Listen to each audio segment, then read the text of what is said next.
Well, good morning. My name's Roy Kamphausen, and I direct the Washington, D.C. office of the National Bureau of Asian Research, an American think tank focused on the Indo-Pacific. A great thanks to Dr. Ebtisan Al-Ketbi and her team at EPC, Amani, Aman, Hassan, and all your colleagues. It's a real privilege to be here, and this is a great event each year. Well, we've been focused on the Gulf and American policy interactions with the region. We now shift our gaze to the East. President Donald Trump is just near the end of a five-country, 12-day trip to the region, and it's fitting perhaps that we consider the importance of Asia to this region and to the world at large. Indeed, Asia's leading role in the world order has garnered much attention and has increasingly become a topic for intellectual and strategic forums such as this one. Most analysts agree that Asia will probably play a major role in revising, even rewriting the rules of the international system as we have known it. But they differ on the roles that individual countries will play, individual countries of Asia. I might add that my own institution, the National Bureau of Asian Research, was founded on the conviction that Asia matters, as all forms of usable national power, whether economic, diplomatic, military, or informational, that these forms of national power are aggregating and concentrating within the Indo-Pacific. Indeed, in the inaugural edition of our annual Strategic Asia volume, and I draw your attention to the fact that in 2 days we'll come out with this year's volume, and so check out our website. But in the inaugural edition in 2001, the term Strategic Asia was coined, given life, when the editor argued that the Asia-Pacific region was a zone of strategic interaction in its own right. Now, 17 years later, that judgment is even more true, as Asia is of strategic importance to the entire world. This session aims to focus our discussion on the issues of Asia as it matters to itself and to the rest of the world. Our questions focus broadly on, first, the emergence of Asia, as evidenced by the three important country perspectives we'll hear in a minute. Secondly, intra-Asia dynamics, that is the interconnectedness of the major powers of the region. And then finally, Asia's interactions with the Gulf region, in particular, as evidenced by the Belt and Road Initiative of China and Iran, importance to both Japan and China. We have three distinguished experts who will help decode this region for us. And let me briefly introduce them. To my immediate left is Dr. Kei Hakata, who's professor of politics and security at Seikei University in Tokyo. Second, to his left is Dr. Meena Roy, who is head of the West Asia Center at the Institute for Defense Studies and Analyses in New Delhi. And finally, to her left, Dr. Bingbing, who is Senior Research Fellow at the Institute of International and Strategic Studies at Peking University in Beijing, China. I've asked each presenter to make a short introductory statement, and then we will launch right into our facilitated discussion. We'll allow for about 30 minutes, as every other panel has, to invite your questions and comments from the audience. And with that, Dr. Hakata, I turn to you. Okay. Well, first of all, thank you very much for this invitation, and thank particularly Dr. Ketbi for this kind of invitation. It's a wonderful opportunity with a lovely atmosphere. I really appreciate it. As my time is limited, I will just give a general view of Japan's position in Asia and also explain the current state of Japan's foreign policy. So the title of this panel is Asia's Return, and I relate to this theme. It was Japan's return after the World War II was a remarkable economic breakthrough, especially in the 1970s and the 1980s. It heralded Asia's return. But currently, this trend is driven rather by China and India. Among top 5 economic powers, 3 are Asian countries, China, Japan, and India. But if we look at their GDP at purchasing power parity, the ranking is quite suggestive. In 2016, China ranks first, followed by the United States and India, and then Japan as 4th and Germany as 5th. This trend is likely to continue up to 2030. But definitely, Japan will play will be an important player in the international arena.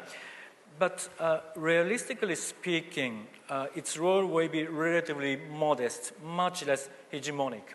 Perhaps it is most appropriate to see Japan's future role as one of smart power. There are many challenges which oblige us to think realistically. One of the serious challenges is demography. I think many countries in this region is also facing this issue. Japan is experiencing a low birth rate. Fertility rate is 1.4%, and an aging population. It is projected that the population of Japan, which currently stands at 127 million people, will drop to 95 million in 2050. It's a dramatic decrease. But this drop in population comes with a decrease in the working population, which creates a serious economic problem.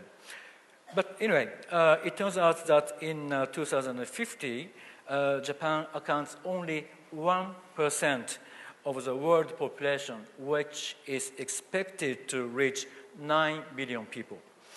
Japan also faces external challenges. Among them is what is dubbed as the rise of the West. Emerging economies will become Japan's competitors, that's for sure. They will emulate the technologies that the Japanese companies possess currently.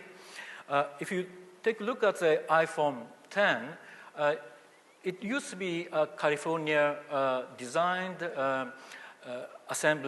assembled in China and with the Japanese parts, but the percentage of the Japanese parts is decreasing.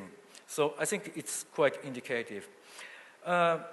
So we really have to keep innovating and also keep investing in human capitals.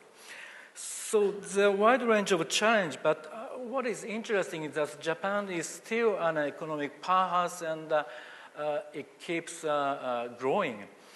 Nikkei predicts Japan's growth rate in real GDP at 1.7% for this year. Japan, I think, is an interesting case.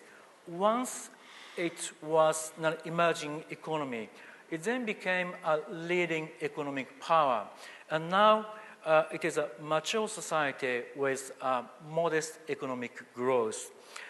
But I'm sure that other emerging economies will face such a situation sooner or later. So we could probably say that Japan is a good model or leading model in this regard. Now, let me talk about the current state of Japan's foreign policy. On this point, we have to give credit to Prime Minister Shinzo Abe. Political stability is a necessary basis for the solid foreign policy.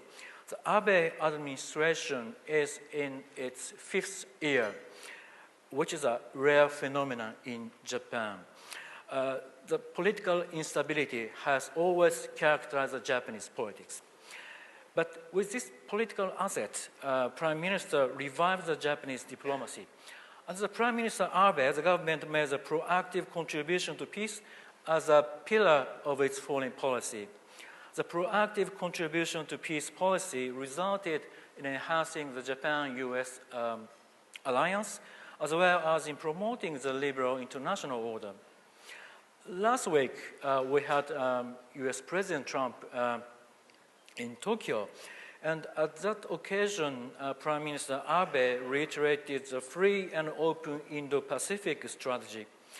This strategy was already launched by India and Japan.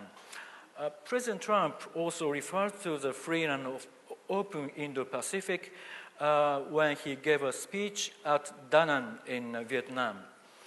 So the free and open Indo-Pacific is becoming a key concept for the Japanese diplomacy.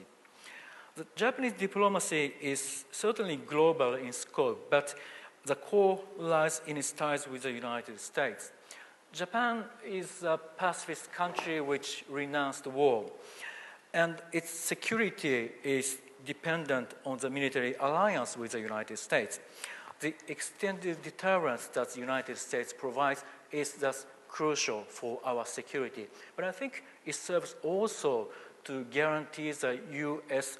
primacy in Asia. And thank you, Dr. Hakata. I wonder if we could move briefly on.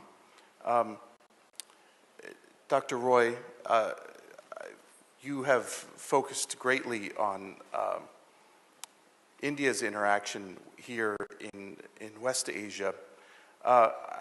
As you consider the role of Prime Minister Modi and his leadership, how would you characterize India's initiatives here with the countries of the Gulf? Let me at the outset thank Dr. Ibtisam Kitbi for inviting me for the second time, and this time as a speaker. And I do agree with the viewpoint expressed yesterday morning by one of the presenters that every year, I guess, the quality of the debate has improved. So this is a great learning process for me also when I am here in this institute. With these words, I guess I'll come back to the question that Dr. Roy has asked me. Let's look at India's, overall foreign policy as it has evolved. And in a broader way, the policy has been shaped by its civilizational ethos, which are based on coexistence, cooperation, realism, and building a stronger partnership. I mean, these are some of the ethos which you would see which are being reflected in many ways. If we come to the region as such, I think West Asia occupies a significant position when we are looking at the priorities of the India's foreign policy today. In past few years, I would say the focus has really shifted to the West Asian region as such, and particularly the Gulf. Gulf is extremely important region for India from every point of view, be it 8 million people who are living here, more than 8 million actually. If we look at the trade and connectivity, again, the Gulf is an extremely important region for India. UAE and Saudi Arabia are among the top 5 leading trading partners of India. India cannot, nobody can deny the partnership which is so significant in the economic terms. In terms of, a major threat which India sees is the fighting extremism and terrorism. Here again, the Gulf states are being viewed by India as a major partner in countering the threat of terrorism. And if we look at Prime Minister Modi's diplomatic activism in last 2 years, trying to engage the Gulf countries, that is phenomenal. It's an ongoing process, and India sees the Gulf countries as an important partner. It is also, if you look at the number of flights, which are between India and the Gulf region, they are phenomenal.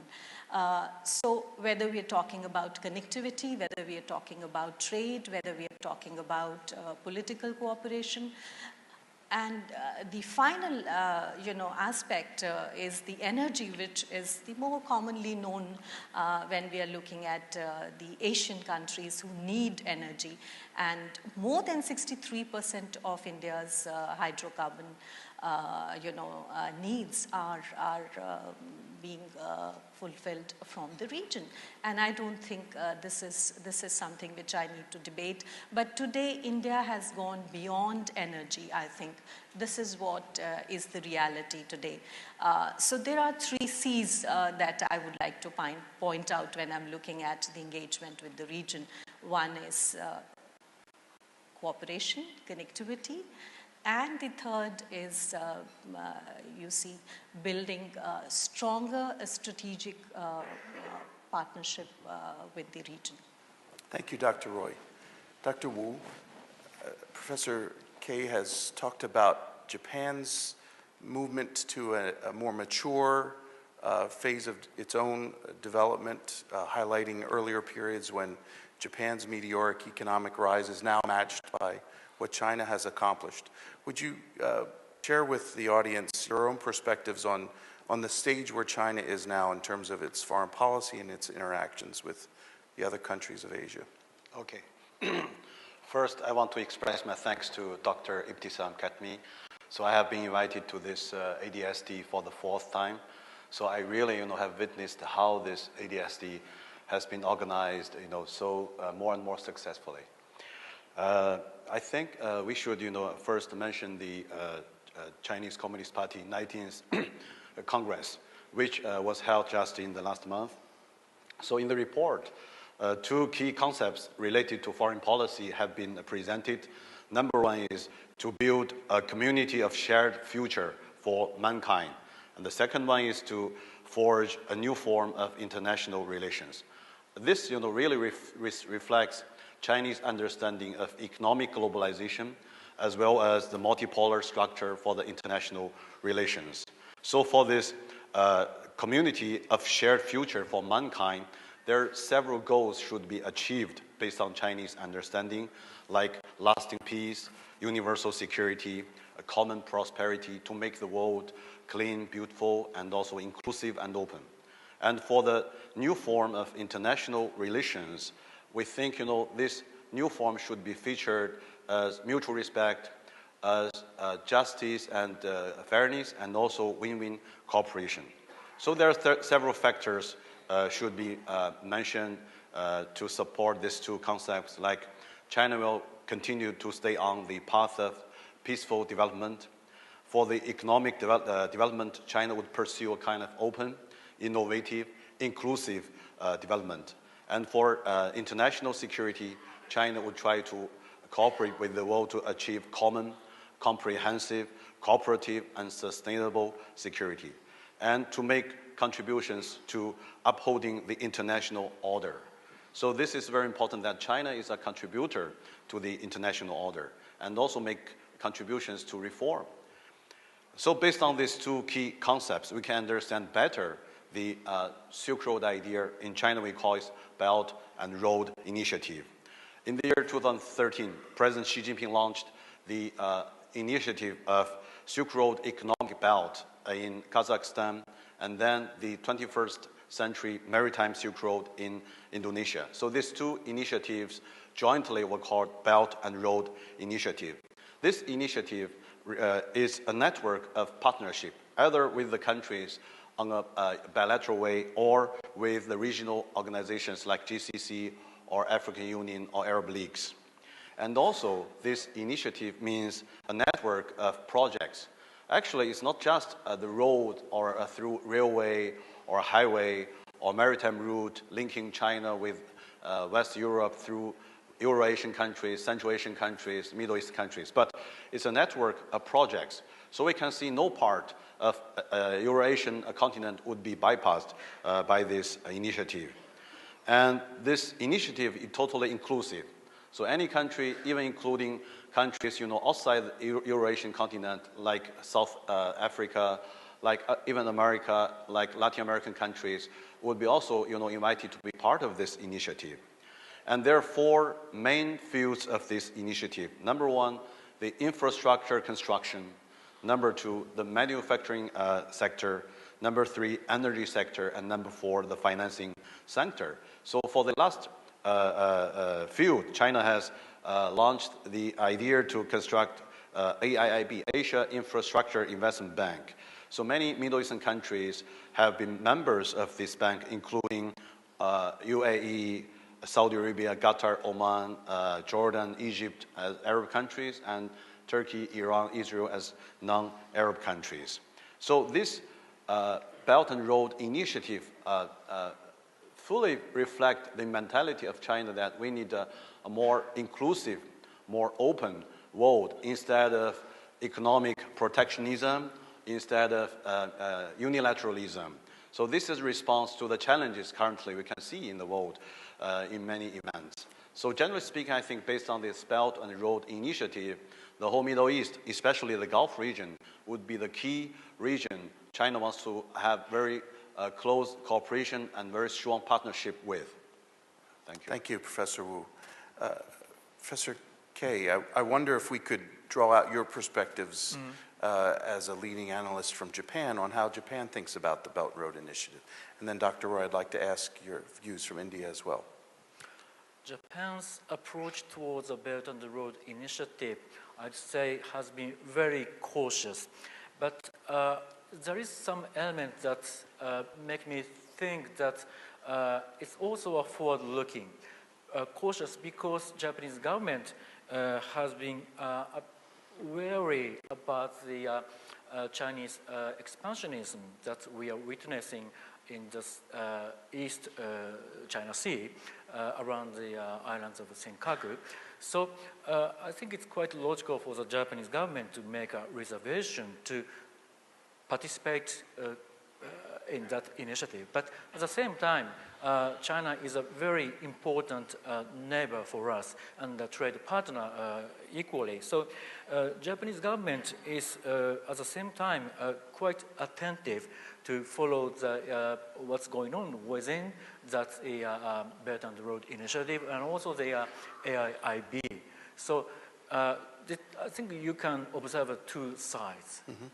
Thank you. We'll return in a minute to some of the regional security challenges among the major players, but Dr. Roy, India's perspective on the Belt and Road Initiative. Well, I think India's position on the Belt and Road on the issue of connectivity is pretty clear. On the issue of Belt and the Road, India basically has some concerns and which it has made very public on the CPEC, which is actually about the sovereignty of the individual nation. And that is where I guess India has an issue. Otherwise, I don't think India has been working very closely with China, and whether we're talking about connectivity, I as a researcher feel that any sort of an infrastructure development is a win-win situation for all the countries which are involved in it. However, there has to be some amount of consensus and engagement among the countries who are part of that initiative. For example, India has already, has been working very closely on the International North-South Transport Corridor. And when we started the International North-South Transport Corridor, it was an initiative of India, Iran, and Russia at that point. But now you have more than 14 members, and there are many more who are interested and also are partners from the Gulf region and that. But when we look at this international North-South transport connectivity, of course, it passes through the Belt and the Road as such. So any road, any railway, any sea connectivity is obviously is an initiative which helps every country who's involved in it. But I suppose that from the other than CPEC, which is a major issue between India and China when we are looking at the Belt and the Road, there aren't any contradictions on the other issues as such. We were working very closely with Japan on India-Japan, Africa, corridor, which has been. Japan has also, initiated, and Mr. President, Prime Minister Modi and Mr. Abe, both of them have agreed in the joint statement to develop the Chabahar port, which of course is an initiative between India and Japan to work outside, India. This is what I would like to say. You mentioned the CPEC, the China-Pakistan Economic Corridor. I've had the good opportunity to brief visiting delegations of Pakistani and Afghani generals when they come to Washington at the U.S. National Defense University. And I've been struck by the degree to which the Pakistani generals have, in view of the prospect of $40+ billion of Chinese investment in energy and infrastructure projects, really downplayed many of the internal security challenges that securing those projects actually present to Pakistan. That then, I think, leads to another of the major themes of this panel, which is to understand the ways in which the security challenges within the region affect the dynamics between the major powers.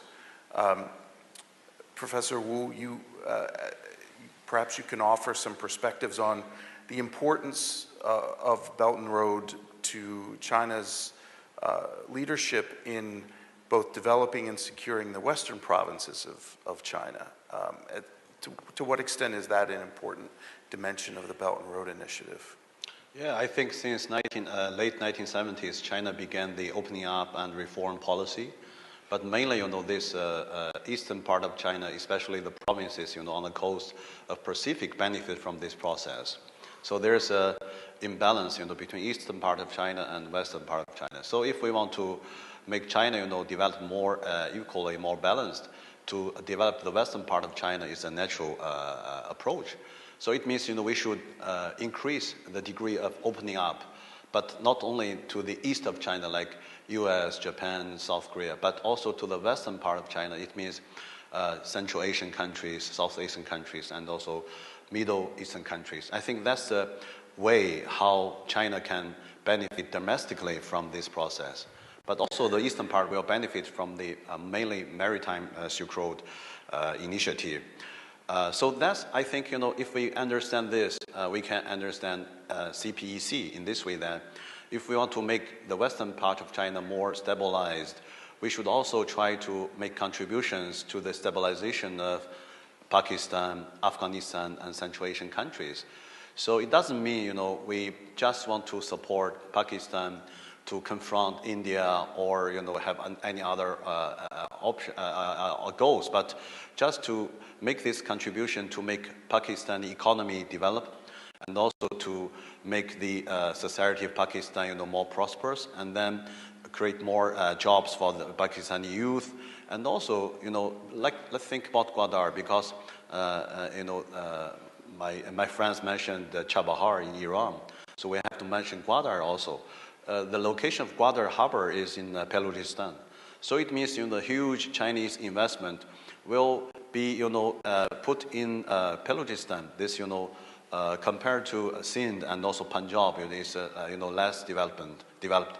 So it means, this CPEC investment will also help the more balanced development of Pakistan. So I think it's also for the interest of India to see Pakistan, Afghanistan are more stable. So in this sense, it's not a confrontation, it's a joint efforts to stabilize this region.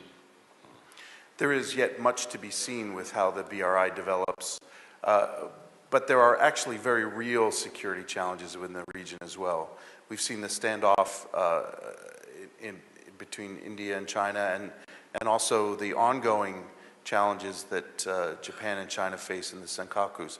I wonder if, Dr. Kei, you can perhaps spend a minute talking about the perspectives from Tokyo on the Senkakus, and then we'll ask Professor Wu to offer an opinion as well. Right. Well, the problem of Senkaku, but we don't call it a problem because there's no problem, which is the official stance of the Japanese government. But what's happening around the Senkaku Islands corresponds with the rise of China.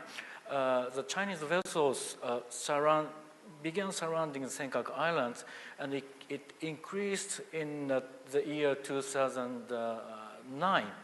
So in recent years, it really raised serious concern among the Japanese policy makers, which I think obliged us to see security issue with a more realistic manner. And in 2015, the Japanese Diet adopted the security legislation, which allows us to defend the U.S. assets around Japan. So this island issue has modified the way that we see the neighboring China, and also the way that we conceive our security policy.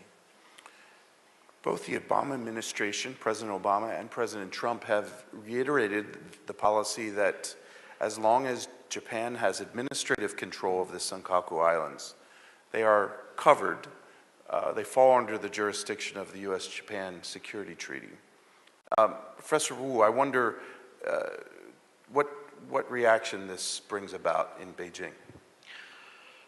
It's very clear there's a dispute over this airland because, internationally many people call this Senkaku, but it's a Japanese name. We call it Diaoyu Airland. So it means, we have different understanding, very clear.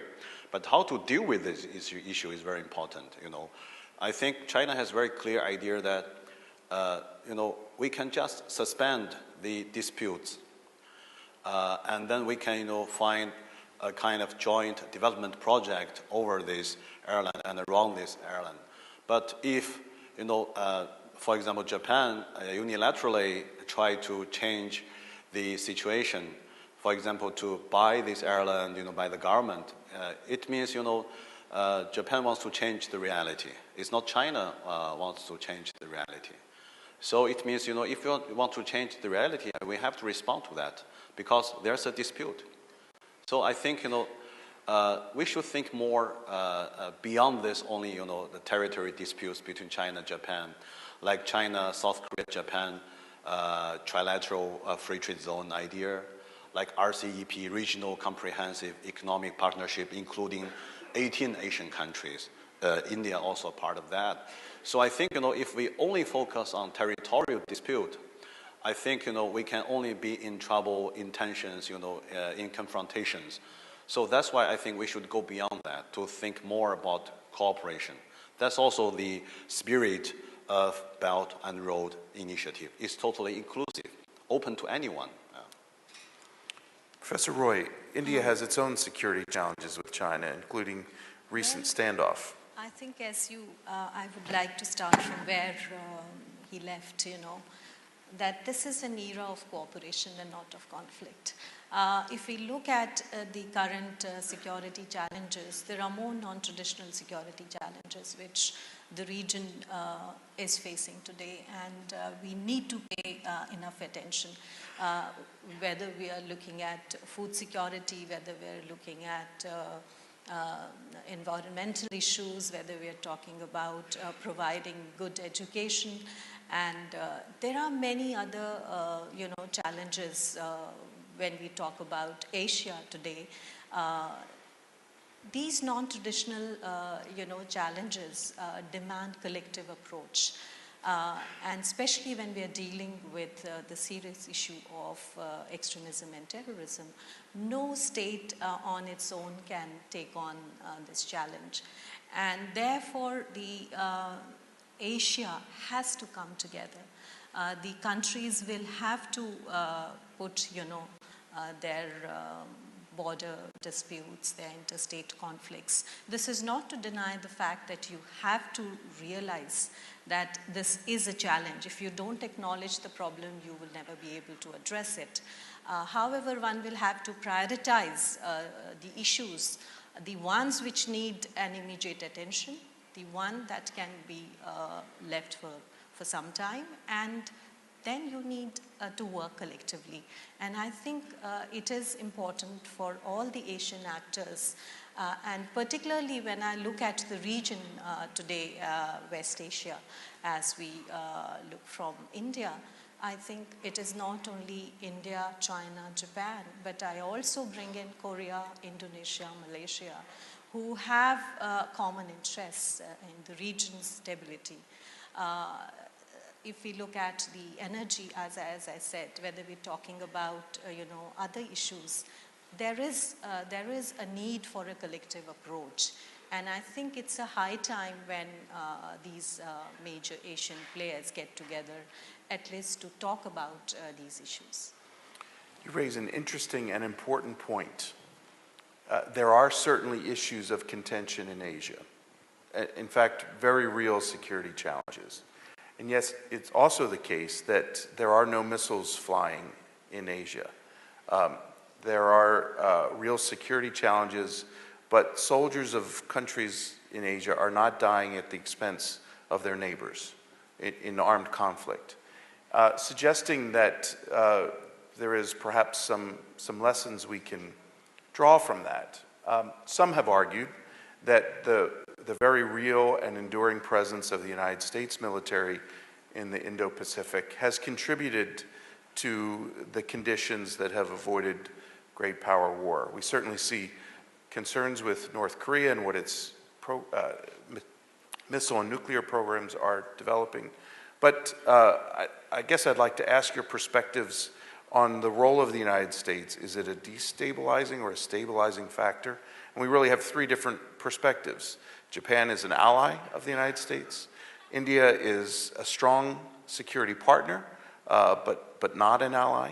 And the United States has a challenging relationship with China in the security domain, and yet has worked very hard in its military-to-military and defense consultative processes to limit the risks that might develop between these two great powers. What are your perspectives on the role of the United States in your country and in the region? Dr. Kei. View from Japan, it's usually and always a positive. And there is a public opinion poll conducted by the Japan's Cabinet Office last year, and more than 80% view the U.S. as a positively, and including the presence of a U.S. military bases in Japan.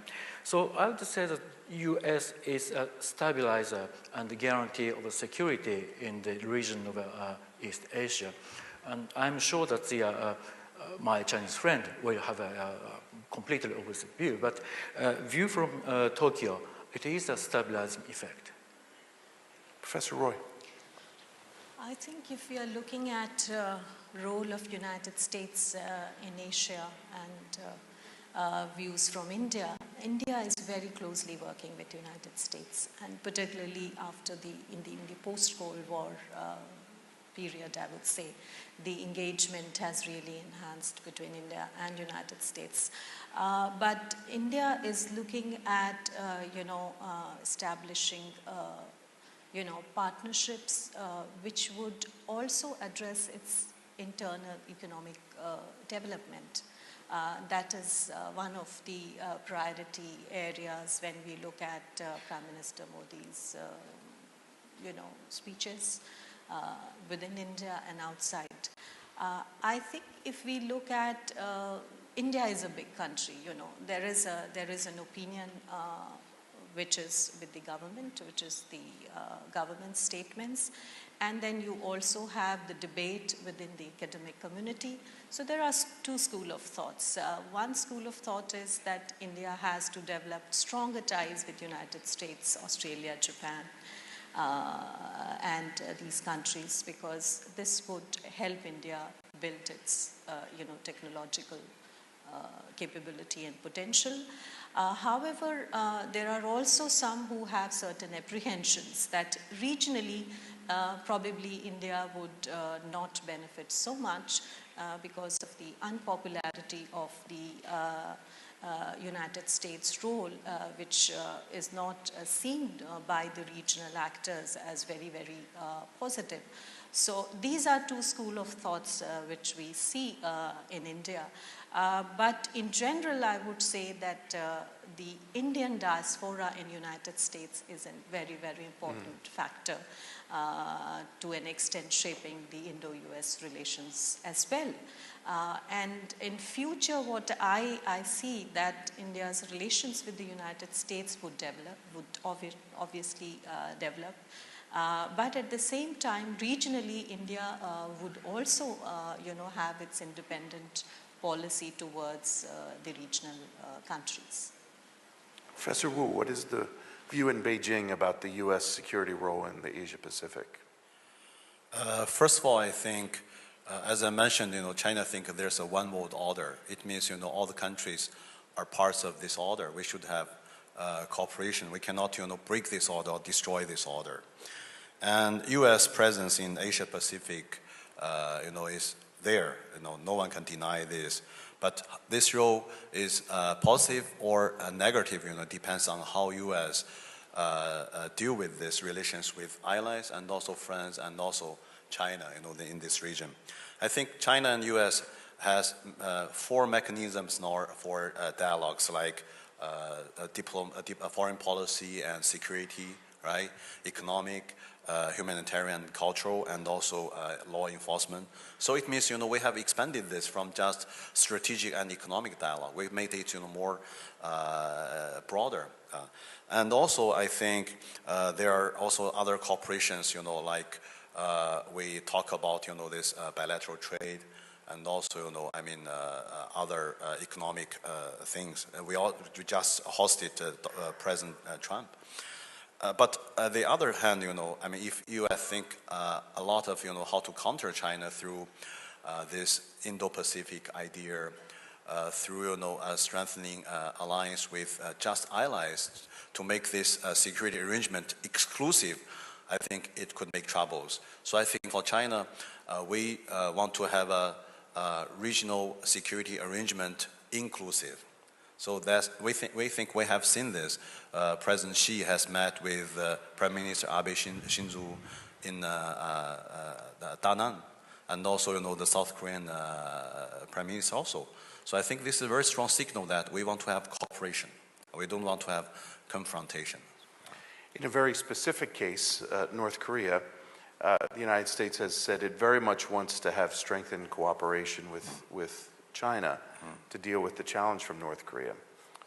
President Trump, in particular, speaking directly to President Xi, said, President Xi and I have really established a close bond. And I know that he can make important steps to deal with the North Korea nuclear problem. He's very personalized the challenge to President Xi. What kind of position does this put him in as the top leader in China, but part of a collective leadership body? How does he respond to that direct challenge from the American president in light of China's own interests in North Korea?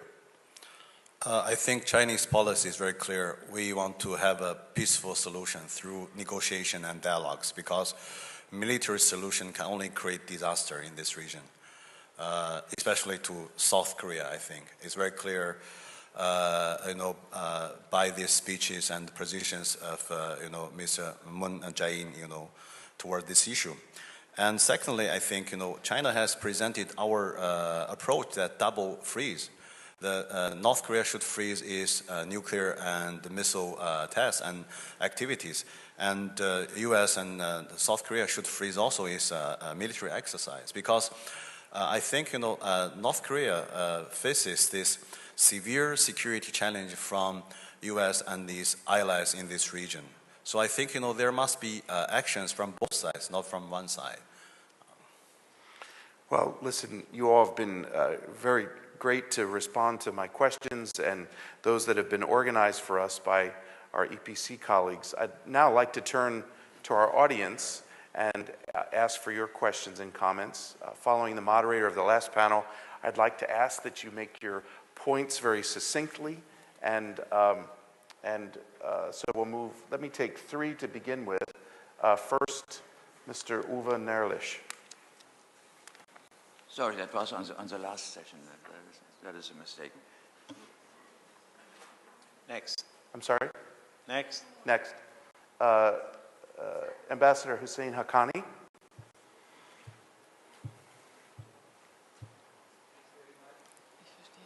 Thank you very much.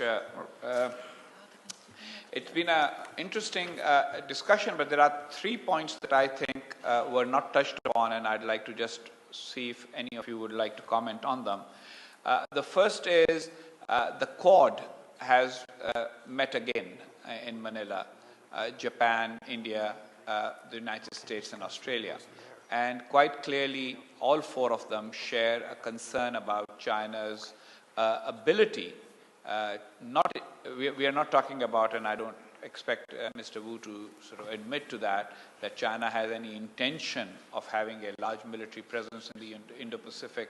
But there is definitely concern, and those 4 nations share that. Where do we see the Quad going? Will Prime Minister Abe's decision to try and rebuild Japan militarily, India's concerns about China, the Trump administration's concerns about China, and Australia's rising concerns about China, despite the fact that China is such a huge economic partner of Australia, will we see further movement on the Quad? So that's my first question. The second... Quickly, Ambassador. Yes, very quickly. And the second is that the discussion of the One Belt, One Road was also, I think, inadequate.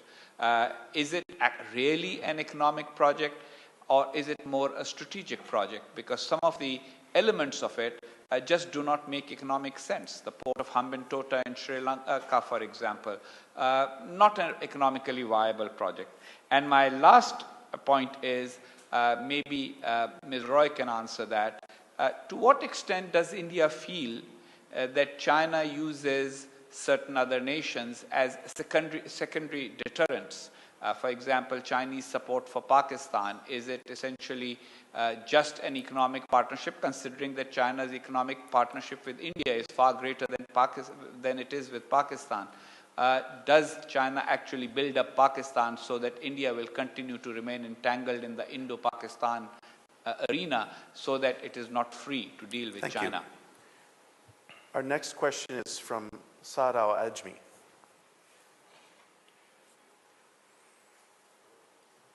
Thank you. My name is Saad Al-Ajmi from Kuwait University, and I wanted to thank Dr. Ibtisam and her team for organizing this very well-organized event. My question to Dr. Hakata is simple and short. From a Japanese perspective, which one do you see more of a challenge, or dare I say, a threat to your national strategic security? Is it, in the short term, North Korea, in the long term, China? Or do you not consider China, say, a challenge to your national security? Thank you. Then we'll have one more question, and then we'll go to our panelists. Paul Saunders, please. Thank you very much. My question is a little bit the mirror image of Ambassador Haqqani's first question in certain respects. If my memory is accurate, each of Japan, India, and China participated in different ways in the counter-piracy operations off the east coast of Africa over many years. To what extent do each of you view that as a possible precedent or model for future cooperation in maritime security along this transportation corridor that the panel has discussed so extensively? Thank you. Well, let me turn to our panelists. You each have some questions. Professor Kei Hakata, I wonder if we could start with you. Right. If I respond to the first question about the 4 countries, US, Japan, Australia, and India, I think that there is certainly a convergence of interests which are shared by these 4 countries. And I think that it was the day before yesterday, 4 countries met, I think, in Vietnam. So this kind of a cooperation exists and is reinforced. I think it serves as a deterrence for the Japan's security, of course, and also we have an issue with China around the Senkaku Islands. So definitely this kind of 4-country cooperation is destined to protect our territory. But rivalry doesn't exclude the cooperation. I might look like an anti-Chinese analyst, but China is a great country with great people. And we learned a lot from the Chinese civilization. It is part of our culture. So we want to cherish that relationship with China. But you have to accept that island issue is the only hindrance which gets in the way of a bilateral relationship. And the second, the gentleman from Kuwait mentioned if Japan sees North Korea or China as the threat in the short term or maybe in the constant. I think you gave me an answer. North Korea as a threat in a short term, but China is rather a constant factor for the Japanese security. How about the counter-piracy? Do you have a perspective on that I think Japan? it's a very interesting point, and it could be a case study, a case model for the multilateral cooperation between these Asian countries. But the thing is that Japanese public is quite prudent and they are reserved for the deployment of Japanese forces and police. So, but to the contrary, China is quite active. For example, in the domain of UN peacekeeping force, it is the largest contributor of forces among the P5 countries. So China is quite active at the multilateral level, but Japan is not. So ideally, this kind of cooperation could be copied in other fields, but there's some elements that hinder Japanese active participation. Dr. Roy. Well, there are 3 questions here by Ambassador Haqqani. Firstly, on the Japan, Australia, US, India cooperation and what is the future of Quad as such. I feel this is a reality and there is a conscious decision taken by all the 4 countries that there are common concerns for India, Japan, Australia and United States which they have to deal collectively when it comes to the maritime issues. But I would also say here that this is not about so much as it has been said, that it is anti-China or it is to counter China. But I think this is all about how to manage China, because the rise of China and the presence of China is something which is also a reality. Now, it is more about managing China and not so much about confrontation with China. This is how I look at it from the person who's researching on these issues. The second question, BNR Belt and the Road Initiative, I think I would probably leave it to Dr. Bingbing to answer it. The third, where you're talking about the Sino-Pak nexus and how China has been working very closely, and I think it's in public domain now that India has its concerns about how China has built the defense capabilities of the Pakistan, and there are concerns which would probably continue to be there. But it is also a hard reality that India is cooperating with China. China is one of the major trading partner of India. India is working very closely in the Shanghai Cooperation Organization. It's a full member there, whether we talk about AIIB, whether we talk about Russia, India, China cooperation. So I think from India's perspective, it is very important to stay engaged with China and the other regional actors, despite the differences and the concerns that it sees. On Japan, India, China anti-piracy, I think at a bilateral level, India and Japan and India and China are definitely working very closely. There is engagement, but I'm not sure whether the trilateral mechanism would have any future. I'm not very clear on this. Thank you. Professor Wu, isn't there a strategic dimension to the Belt and Road Initiative? As I mentioned, Belt and Road Initiative is based on the idea of a community of shared future for mankind, and also a new form of international relations. So it naturally, to have two dimensions, not only economic but political. I don't call it strategic; it's political. Maybe, in the future, security dimensions also. But it's a process of development. And in regard to this Japan, India, Australia, US meeting, I think, number one, China has expressed that we will stay on the way of peaceful development again and again. So China doesn't want to be a threat to the region, but want to be a part of the region, be friends of the neighbors, and also this relationship between China and these countries, I think, is multi-layer and multi-dimension.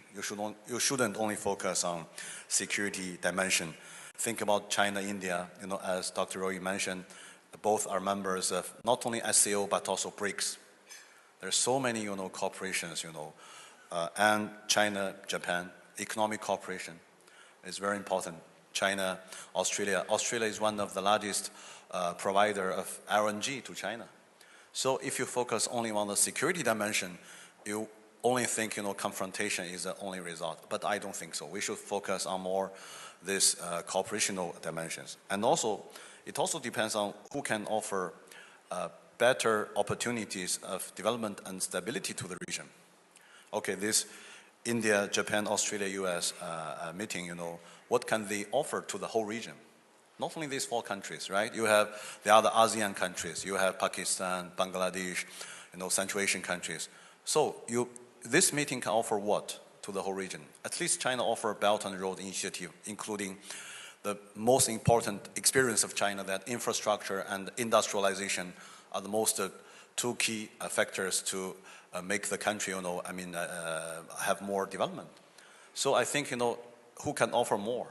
This is the point. And third point is the mechanism inclusive or exclusive?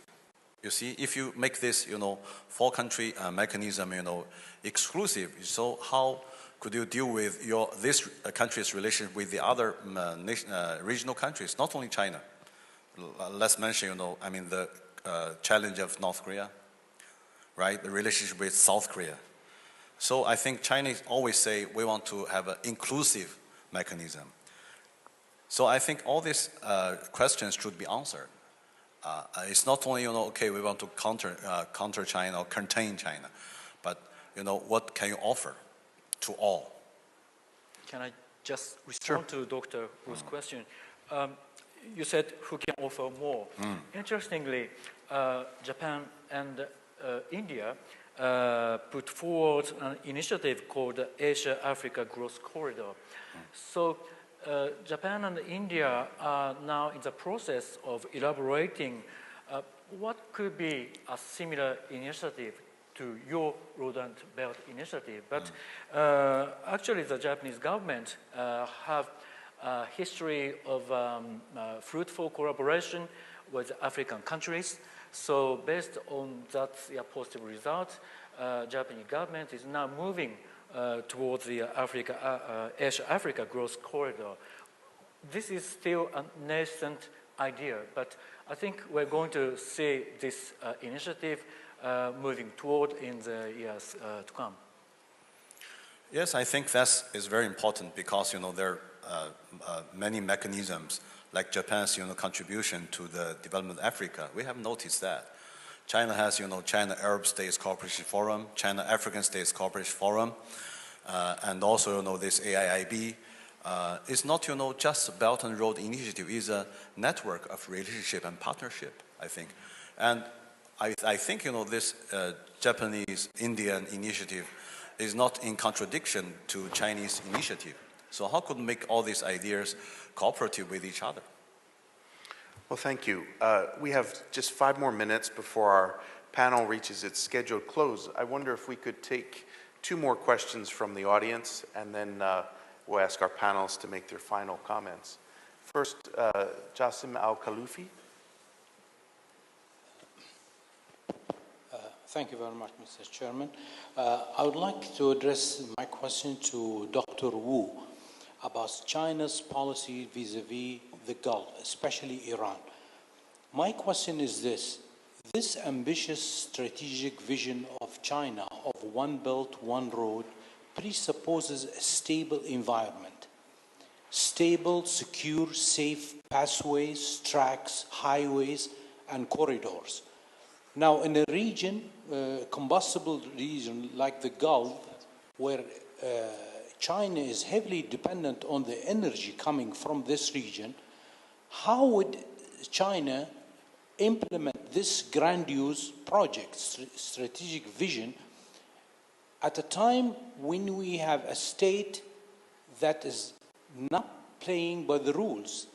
And here we are talking about 3 ingredients to Iran's foreign policy that China has to elucidate its position. One Good. Thank you very much. We understand the question on China and how does it pursue the Belt and Road, especially with regard to Iran, given the challenges there. One final question, and that's Hanif Ndakli, please. Thank you very much. My question is to Dr. Hakata, who in his presentation made a repeated reference to the term Indo-Pacific. It's a term that's relatively new and had been actually mentioned by President Trump during his visit to Vietnam recently in the Asia-Pacific conference. So my question is, what is the significance and genesis of the concept of Indo-Pacific? Does it exclude Asia? Is it a security issue? Is it an economic issue? Is it a political issue? Thank you. Well, I'd like to ask each of our panelists to respond to these last 2 questions. The issue of Iran, I think, is much bigger than just for China's perspective. Japan and India both have views. And then finally, perspectives on the Indo-Pacific. And Dr. Roy, you might have something in particular to offer. Hakata-san, let me start with you. Okay. To respond to the question about Indo-Pacific notion, I think it is Hillary Clinton, as a Secretary for State of the United States, who first mentioned that notion. Of course, it has a security dimension. And then this idea was relayed by the policymakers and analysts in the Washington, D.C., and also in Tokyo. And remember, it was already in 2015 that the policymakers were talking about this Indo-Pacific notion. And it's quite interesting to see this idea is now shaped and conceptually more solid. And I heard that it was Prime Minister Abe who kind of taught this notion to President Trump and who took this idea in his speech. So anyway, this anecdote aside, I think this idea is beginning to be shared by these 4 countries. Thank you. Professor Roy. Well, both the questions are addressed to my colleagues here. Actually, on Indo-Pacific, I want to, know this audience that one of our scholars, who is a naval officer, Gurpreet Khurana, he is the one who used Indo-Pacific for the first time in an article published in Strategic Analysis. And since then, this is the word which has been picked up by others. So I want to give this credit to one of my colleagues in the Institute for Defense Studies and Analysis who used Indo-Pacific for the first time in the article written on India's maritime security. This is what it is. However, I have no comments to make on what has been said here. But I would, this is, or maybe I can reserve it for the later. I want to say something on West Asian and India. Specifically, I want to say that there is a sea change in terms of India's policy towards the region as we see today. And, in past, when we talked about the region, energy was the only component which formed some kind of a debate within the region. But there are many new areas of cooperation that we can see today. These are medical tourism, infrastructure, these are also education, food security, cyber security. These are some of the other areas which, offer, India and West Asia to build their existing partnership and to take them to a higher level. Thank you. Professor Wu, Iran and Indo-Pacific. I think, China want to build the Belt and Road Initiative through joint efforts. And also, there is a country-by-country approach. So I think China can have cooperation with the GCC countries, at the same time with Iran. Even among the GCC countries, they have their own visions, own ideas. So we should think about how to make Chinese initiative work with these visions. Like in Saudi Arabia, there's idea to develop Jizan industrial garden zone. So they want to present this as a project to cooperate with China. And in Kuwait, they have Silk City and also 5 Islands project. In Oman is Tukum Harbor, and also in Qatar is maybe LNG. In UAE, is industrial zone. So different ideas even among GCC countries. So how to, have more cooperation with all the countries? We should, have these joint efforts. Thank you. Great. Well, this has been a terrific panel. We could have gone on for another hour or so, but I'd ask you to join with me in thanking our panelists for their contributions.